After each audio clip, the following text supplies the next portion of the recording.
პატენტმა ადგილწარმოშობის დასახელება ნარჩვი დაარეგისტრირა 2020 წელს კი საქართველოს კულტურული მემკვიდრეობის დაცვის ეროვნულმა სააგენტომ ქართული ყველის ნარჩვის დამზადების ტრადიციას არამატერიალური კულტურული მემკვიდრეობის ძეგლის სტატუსი მიანიჭა. მოკლედ საუბრობთ ქართულ ყველზე და განსაკუთრებით ნარჩვზე.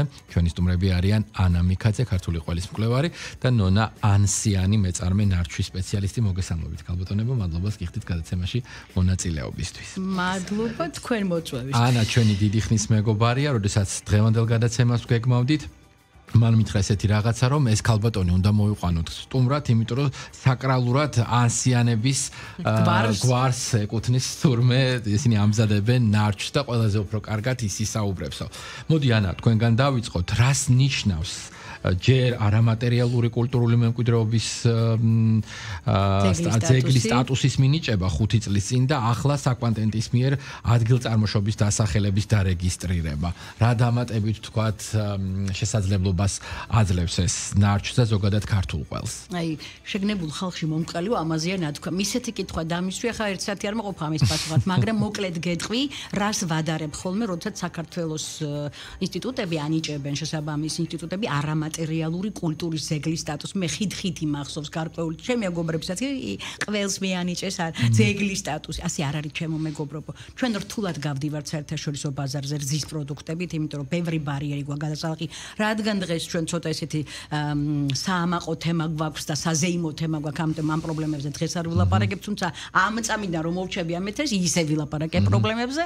გეტყვით რომ არამატერიალური კულტურის ძეგლის სტატუსის მქონე პროდუქტი ეს ნიშნავს აიღო ბილეთი და ოვიზოთ უყველაფროდ შეხვიდე ნებისმიერ ბაზარზე. ანუ ძეგლს იქ არავინ არ ამოწმებს რა ბაქტერია აქვს, პათოგენური ბაქტერია აქვს თუ კეთილშობილი ძეგლია და მორჩა. აი ეს უპირატესობა აქვს ძეგლ მინიჭებულ პროდუქტს, გინდა ყველი იყოს, გინდა პური იყოს, გინდა კარტოფილი იყოს და ასე შემდეგ. არამატერიალური კულტურის ძეგლის სტატუსი აქვს 4 ყველს საქართველოში, მათ შორის ასაკურველია ნარჩვს და მინდა აი აქვე დასაწყისშივე მადლობა გადაუხადოთ არაჩვეულებრივ გურმანს და მოღვაწე ადამიანს ბუბა ჯაფარლის, თბილისელი კარგი კაცი არის, ძალიან ესეთი სერიოზული მკვლევარია სხვადასხვა მიმართულებით. მან მოახერხა ისაც მე ვერ მოვახერხე და დაარსა სვანეთში მენარჩვეთა ასოციაცია. და აი აქვე კიდევ ერთხელ ვიტყვით, რაც შენ სასავალში თქვი ჩემო დათო, რომ რატომ აი კიდე მაინდა-მაინც ეს საკრალური მენარჩვეობა ერთმა გვარმა ორ სხვადასხვა ლოკაციაზე. ნონა ჩვენი დღევანდელი სტუმარი, რომელსაც მე ვიტყვიან გაიძულეთ რომ მოგეწვიათ, თუმცა ის ჩვენი ეთერების სტუმარი არის თქვენთან იმეჯი, ბევრჯერ არის ნამყოფი სხვადასხვა გადაცემებში.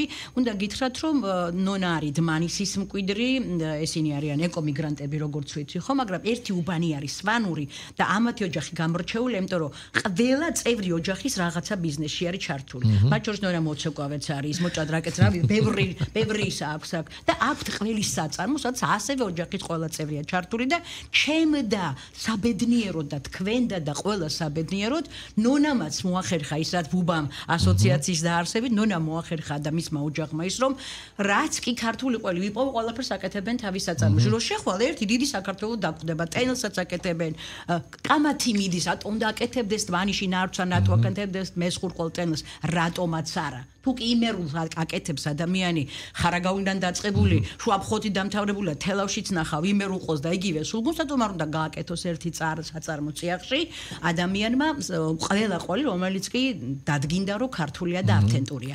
აი ეს მოხდა რომ არამატერიალური კულტურის ძეგლის სტატუსის შემდეგ უკვე მიანიჭა და დაარეგისტრირა საკპატენტმა. ეს ნამდვილად არის საზეიმო თემა, იმიტომ რომ ეს ყველი ნარჩვი უკვე არის იმ რეესტრში, რა რეესტრითაც ფასდება დანარჩენი მსოფლიოს თვალით ჩვენი სიმდიდრეები. მოდით ახლა ვისაუბროთ ნარჩვი რა პროდუქტია, რა ტიპის ყველია.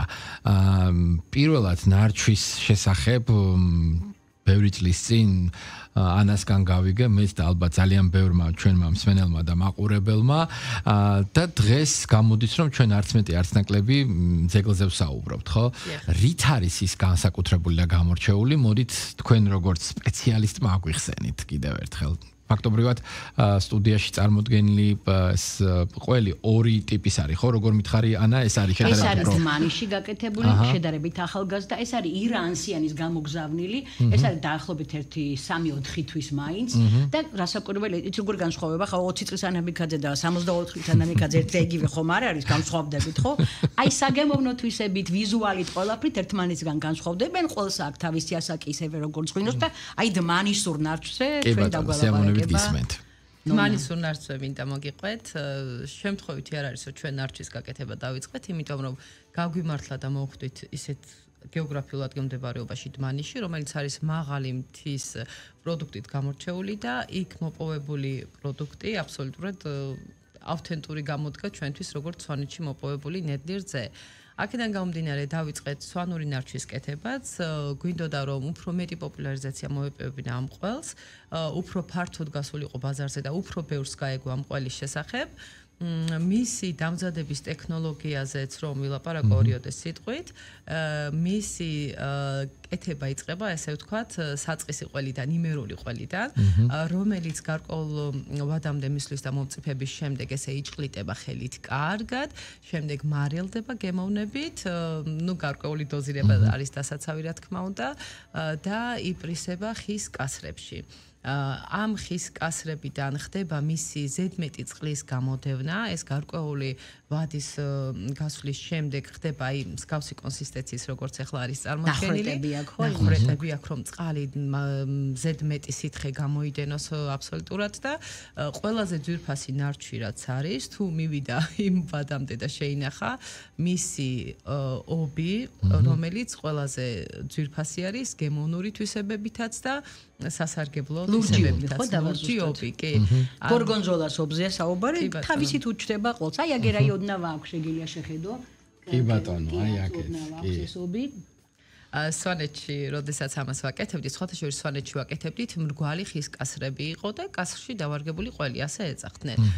შემდეგ უკვე ამას გაყიდვის თვალსაზრისით, ოთხკუთხედი ხის კასრები არის გაკეთებული და უფრო მარტივად ხდება მისი შემდეგ დამუშავება, კუბიკებად დაჭრა და ისე რეალიზაცია შემდეგ დავაკუმება, რა თქმა უნდა და სვანეთში ესეთი შემთხვევები იყო ხოლმე, როდესაც სტუმარი მოვიდოდა და შეეკითხებოდა რომ ობიანი ნარჩვი გაჭამეს, თუ ეთყოდა რომ კი, ესე იგი ძვირფასი სტუმარი იყო სვანეთში და როგორც ტენილს სხვათა შორის ინდიკატორია. ტენილსაც ესე ხვდებიან ქუჩაში და უნებიან გაჭამა ტენილი ყველი თუ არ აჭამა, ანუ ესე იგი ცუდი სტუმარია. ვიდრე ნარჩვი თავის ბოლო სახეს მიიღებს. დაახლოებით რა დრო ჭირდება მას მომზადების, თქვათ, საწყისიდან ბოლომდე, იმისთვის რომ, თქვათ, დავაგემოვნოთ და გავსინჯოთ. ახალგაზრდა ნარჩვი არ განსხვავდება დაჭყლეტილი იმერული ყველისგან. მისი მთელი ეს მაგია არის დროში და იმ ხეში, რომელშიც ის ვარგდება. ყველა ხეში ნარჩვი ვერ დავარგდება, აუცილებლად უნდა იყოს ხე, ფოთლოვანი ხისგან დამზადებული კასრი, წიწოვანი არ შეიძლება და სხვა კონკრეტული ფოთლოვანი თუ ნებისმიერი ფოთლოვანი. სასურველი არის ცხილა, წიფელა და ეს ხეები უფრო სასურველია და შემდეგ უკვე აი მის შეფერილობასაც აი ამ ყვითელ შეფერილობას ბევრს გონია სხვათა შორის რომ მას ცხიმი აქვს დამატებული რამე და ერიდებიან რომ ძალიან ცხიმიანი ყველია, მას აქვს მხოლოდ ის ცხიმი, რაც შეიძლება იმერულ ყოლს ჰქონდეს. უბრალოდ აი ეს დავარგების პროცესში ხდება მთელი ეს მაგია, რომ ნარჩვი ხდება ესეთი უნიკალური გემოს, სპეციფიკური სუნის და ტემპერატურული რეჟიმი. ხო, აი გეოგრაფიული არეალიც მნიშვნელოვანია, ხო, რომელიც თქვა ზემო სვანეთში კავკასიონის ქედის სამხრეთ კალთებს მოიცავს, მდინარე ენგურისა და ცხელიწლის ზემო წელს აქ მოწეული, ვთქვათ, ეს პროდუქტი რძე, რომელიც შემდეგ ყველად გადაიქცევა, რა, ვთქვათ, განსაკუთრებულ გემურ თვისებებს ძენს კიდევ ამ ყველს. რა თქმა უნდა, ნედლეული, საიდანაც არის მოპოვებული, ის ძალიან დიდ გავლენას ახდენს შემდეგ მზა პროდუქტზე. ნედლეული, როგორც თქვენ აღნიშნეთ, ისეთ პირობებში და ისეთ კლიმატურ და ბალახის საფარში არის მოპოვებული, რომ იქიდან მოპოვებული რძეც და შემდეგ პროდუქტიც განსაკუთრებული გემოვნური თვისებებით აღნიშნება და სწორედ აი ეს არის ჩვენი პრივილეგია, რომ ჩვენ დმანიში თითქმის ანალოგიურ ავთენტურ პირობებში ვიღებთ ამ ნედლეულს, იმიტომ რომ საკმაოდ მაღალმთიანი არის დმანისი, ის კი არა და ხანდახან ხუმრობთ ხოლმე, რომ ჩვენ ჭუბერში ვცხოვრობდით სვანეთში და ჭუბერი ზღვის დონიდან 800 მეტრზე არის და ეხლა თმანიში სადაც ჩვენ ცხოვრობთ ზღვის დონიდან 1200 მეტრზე არის და სვანები მთიდან წავიდნენ უფრო ზემთაშიო. ესე ვხუმრობთ ხოლმე და აქედან გამომდინარე ნედლეული ზუსტად ავთენტურიაო ალბათ ვერ, მაგრამ საკმაოდ მიმსგავსებული არის და ეს გვაძლევს საშუალებას იმისას, რომ ნარჩი იყოს ადგილ წარმოშობას ვერ დავიბრალებთ. რა თქმა უნდა ვერ დავიბრალებთ ადგილ წარმოშობას, იმიტომ რომ სვანური არის ნარჩი და სვანეთში გაკეთებულს უნდა ერქვას მხოლოდ ნარჩი, მაგრამ როგორც თქვენ წეგან აღნიშნეთ, იმერული ყველგან კეთდება იმერეთის გარდა და მაინც იმერული ქვია, სულგუნიც და ასევე არის ნარჩიც. ანა, შენ ყოველთვის გიყვარს ხოლმე ძალიან კარგად შეფუთო ესა თუ ის პროდუქტი, რომელიც საზოგადოებამ შეიძლება კარგად იცის, მაგრამ ბევრი რამის შესახებ არც გაუგია. ამ ნარჩთან დაკავშირებით ეს ისტორია დაახლოებით ასე იწყება, აქაც არის ცოტა მისტიკა, ტრადიციულად ნარჩვის დამზადება მარიამობის მეორე დღეს 29 აგვისტოს იწყება და ნოემბრის ბოლოს სრულდება, თუმცა დასაშვებია წარმოების პროცესის მაისიდან დაწყება. შენ როგორც მკვლევარი, რა განსაკუთრებულ, ვთქვათ, სტატუსს აძლევ ამ პროდუქტს, ამ ყველს, ჯერ კიდევ ბევრი წლის წინ რატომ დაიწყე მასზე საუბარი, რა პოტენციალი აქვს, რა ადგილი უჭირავს მას თაიგულში ქართული ყველის? ისევ ფანტასტიკური კითხვა, არ ვიცი როგორ გადაგიხადო, მადლობა, იმიტომ რომ შანსი მაძლევ ბევრი საინტერესო უცბად ჩამოვაყალიბო. მე სანამ ეთერ შემოვიდოდით, ვახსენე ერთი ფრანგი ძალიან დიდი კომპანიის წარმომადგენელი, კომპანიას არ ვასახელებ, რომ რეკლამაში არ ჩაგითვალონ, მაგრამ ეს სერიოზული კომპანია მსოფლიოს მასშტაბით და ერთ-ერთ ვორქშოპზე მე მათ გავასინჯე ნარჩვი, ტენილი და ასე შემდეგ. ასევე გავასინჯე ეს ყველები სხვათა შორის ამერიკელებსაც და ვიყავით ირანსიანთან ამერიკელი მკვლევარი დევიდ ფარლი ყავდა, ამბიციური ადამიანი, ვერაფრით ვერ ათქვევინებს შავზე თეთრია და თეთრზე შავი, ანუ სასწაულად ობიექტური ადამიანი და შეიშალა ეს ყველი რომ გასინჯა და მითხრა რომ არ ფოტოგრაფია ხდა ავსტრალიელი და მან მითხრა რომ თქვენ არ აყავთ ჯანმრთელად. რატომ ეს ყველი არ არის რესტორანში? გაგიჟდა ვერ ნაყრდებოდა ადამიანი, ვერ ჩერდებოდა. ამ ფრანგმაც მითხრა რომ ნუ აი არ ვიცი, აი რანაირად შეიძლება და უნდოდათ ამ ყველის ასე ვთქვა და მე მიხვდა რომ ჩვენ ავედით ნეკრეში, მე ვეძახი მესტია სვანეთის სვანეთ, სადაც ირანსიანი ზაფხულობით აყავს და გვიან შემოდგომამდე აყავს თავისი საქონელი და იქ აკეთებს ამ ყოს.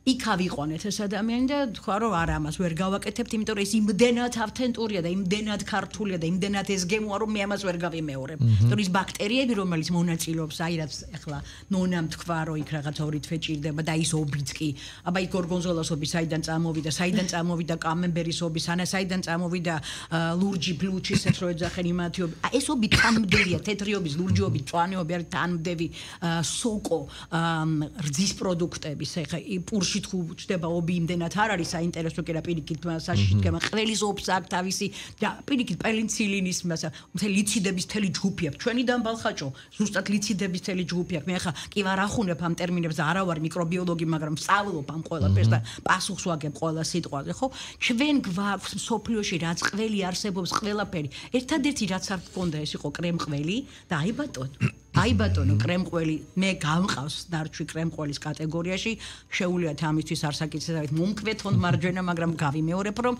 ჩვენ არ გქონდა და კრემყველი გვაქვს ახლა ორი მეგრული გუდის ყველი და ნარჩვი ერთი ტიპის ერთი კონსისტენციის ყველია პურზე წასასმელი მე არ ვიცი მე ისეთი უსაქციელობა მჭირს ამ ყველზე რომ აი გავილი მინდა გამობივლი მინდა სულ მინდა გავსინჯო და სულ ვეძებ ხოლმე თუ ვინმე ჩემიანია და თუ ვკითხავ რომ ნარჩვი იმისი არ იყოს ინდიკატორისა რომ ადამიანი და ეკითხავენ ობიანი ნარჩვი გაჭამესო მე ეს ხოჭოს პირველად ვისმენ არ მომისმენი აქამდე ესე აი უნდა მოიწვიო სპეციალისტები და მე კიდევ უფრო მეც გავიგებ მე როგორც მკვლევარი იდეალური ყველია იდეალური საგემნოთვისების და ფანტასტიკურია შეჭამადებთან არ უხდება ხორცი უხდება თევზი ხორცი აი ამას რომ მოასხამ სხვა ეპიზოდი 64-ის ნაწილი ხდება ის საკვები რომელსაც ნარჩვი გაერევა ტენილივი სხვათა შორის მე ხა იცი შენ ჩეხეთში ვიყავი მთელი სამჯერ მუშაობდი კმივლინებით და იქ ქართულ რესტორნებში რომ ხედავდი როგორ აჭარულ ხაჭაპურებს და ზევიდან ტენილი ქონდა მოყრილი ნუ ჩემს ბედნიერებას საზღვარი არ ქონდა ნელ-ნელა სხვათა შორის ქართული ყველი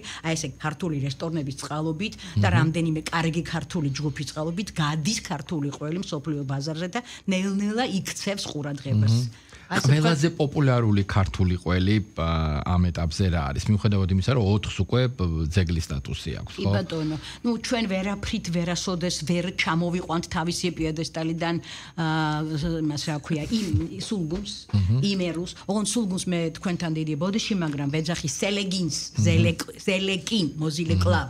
ამ სელეგინს და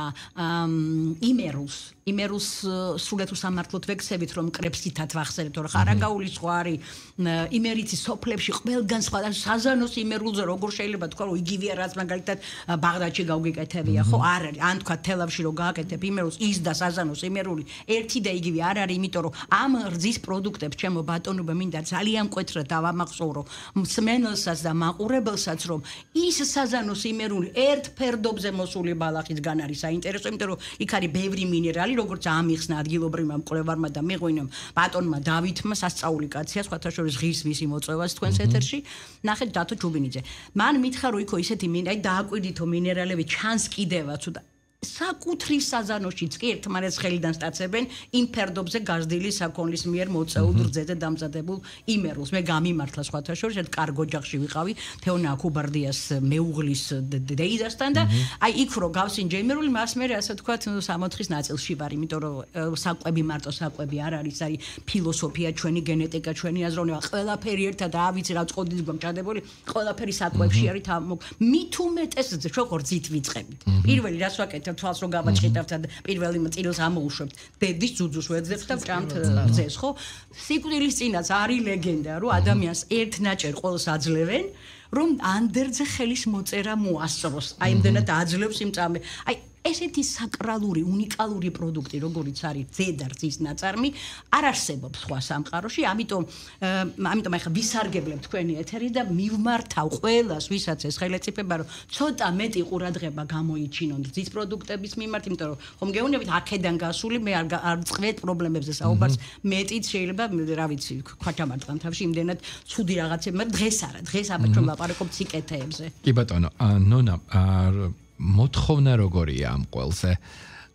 ბუნებრივია თქვენ მეწარმე ხართ, გაქვთ თქვა თქვენი ინტერესი, რამდენად მაღალია საზოგადოების მხრიდან აი ამ ყველზე თქვა მოთხოვნა და მიწოდებაც თქვა როგორ არის რო აგვიხსნათ?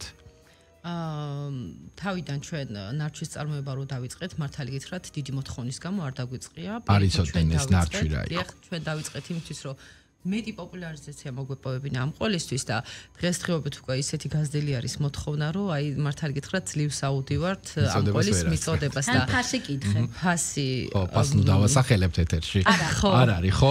გაორმაგებულია. ზუსტად გაორმაგებულია. და მოუწოდებ ყველა მეწარმეს, რომ ისწავლონ ამ ყველის გაკეთება, რაც შეიძლება ბევრმა გააკეთოს ეს ყველი, რომ ბევრად პოპულარულიც გახდეს და მიწოდების კუთხითაც არ შეიქმნას პრობლემა. ანა, შენ მნიშვნელოვანი ღონისძიება გაქვს, როგორც ყოველთვის ამ შაბათ-კვირას. კვირას, ხო? ორში, კი ბატონო, მითხარი, ამ ყველის დაგემოვნების შესაძლებლობა ექნება? შეგვიძლია, ნონა არის ჩვენი უცვლელი წევრი ჩვენი ფესტივალების, ეს ფესტივალები თათბეთის პარკში ტარდება უკვე 2016 წლიდან ინტენსიურად და ხანდახან წელიწადში 4-ჯერ. ეს არის თაწმინდის პარკის ინიციატივა, მინდა გითხრათ, მან ჩემი წვლილი არის, ასე ვთქვათ, გამოვდივარ და ვიბრალებ, რომ მაგარი მეყოლე ვარ და კარგი გოგო ვარ, დანარჩენს ყველაფერს თაწმინდის პარკი აკეთებს, თავისი ფინანსური მხარდაჭერით და მედია მხარდაჭერით, სივცით, რომელსაც იქ ახვედრებს მეყოლეებს.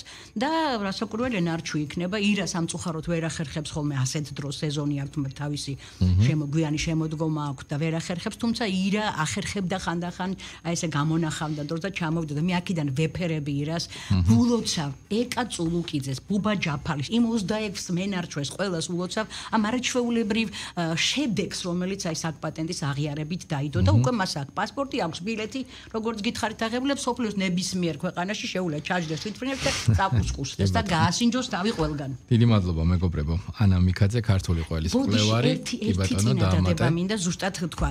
მე მინდა მადლობა უთხრა ყველა მომხმარებელს, ვინც ქართულ ყველს ეხმიანება.